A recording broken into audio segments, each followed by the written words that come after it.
Hello, my name is Ketzel Gallagher, and this is my informative speech for my online communications class that I'm taking through PCC. I'm going to be doing my talk on film photography. A quick outline before we jump in. I'm going to be opening with a history of photography, both digital and film. Then I'll talk about what film photography is and how to take a film photograph. Then I'll be finishing up with why I really enjoy film photography and why I bet you would enjoy it too. Alrighty. So a little bit of history on the topic.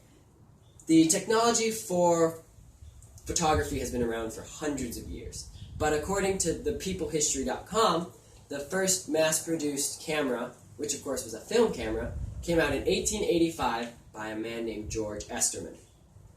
Now, according to the New York Times, 90 years later, in 1975, a man named Stephen Sayson produced the first digital camera that was available to consumers. Now, if you don't know what the difference between digital and film photography is, that's okay. I'll talk about it in a second. But you're probably wondering, hey, what is film photography? What even is it? Well, film photography is named after how you take your camera. How do you take your picture, And you take your picture using what's called film. Now, film most commonly comes in rolls like these, and you can get them in color or black and white. Now, in order to take a picture, you need a camera, right? So here's my personal film camera that I own. There's a bunch of others, but this is a great one if you're just beginning. This is a Pentax K1000. This camera is much older than I am. And in order to load your film, you have to pull this button on the right. This button is called the rewind lever.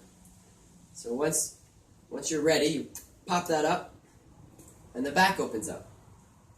And then you insert and roll up, get everything set, and once you've loaded your film, then you close it back up. You have to make sure it's closed nice and tight so that no light gets in, because if any light gets in, it can overexpose your film. Overexposed means too much light got to it, and when you print out your picture, it's just going to be all white. Alright, you got your film loaded, you're ready to go.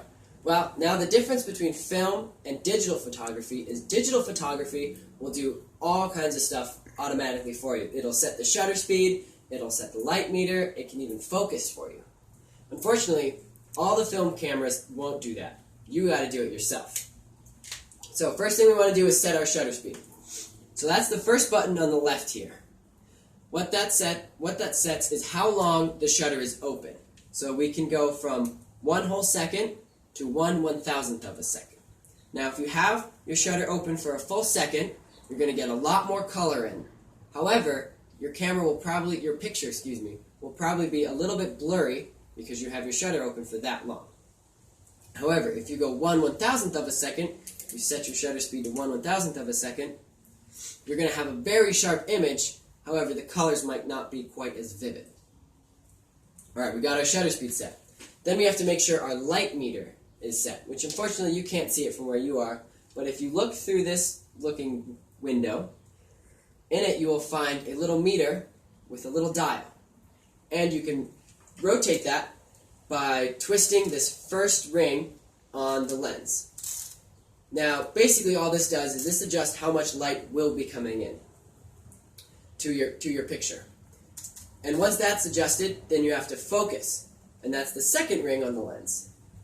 And that's just focusing to whatever you want. So what's nice is you can pick what you want to focus on. If you want to focus on something in the foreground, or if you want to focus on something in the background. It's up to you, which is one of the nice things about photography. Alright, you got your shutter speed, you got your light meter all set up, you've focused. Now it's time to take the picture. In order to take the picture, you have to first crank the lever. This lever right here. Cranking that sets up the next piece of film for you to take. Then, once you're ready, you press the button, and it takes the picture.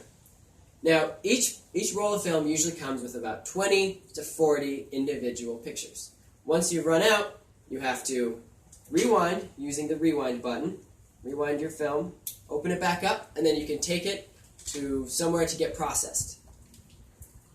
So that's basically, in layman's term, how to take a film photograph.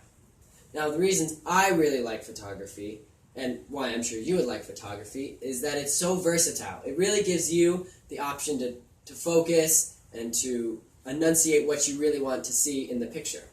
Now, according to petapixel.com, about 6 million pictures are put onto Facebook each month.